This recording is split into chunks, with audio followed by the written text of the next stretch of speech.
কবিতার নাম হিসেব। কবি তসলিমা নাসরিন।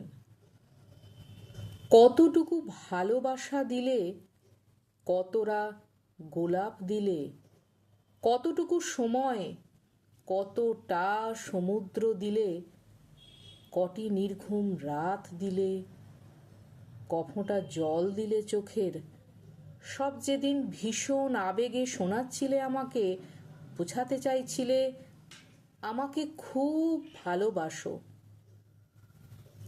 আমি বুঝিয়ে নিলাম তুমি আমাকে এখন আর একটুও ভালোবাসো না। ভালোবাসা ফুরোলেই মানুষ হিসেব কষতে বসে, তুমিও বসেছ। ভালোবাসা ততদিনই ভালোবাসা যতদিন এটি অন্ধ থাকে, বধির থাকে, যতদিন এটি বেহিসেবি থাকে।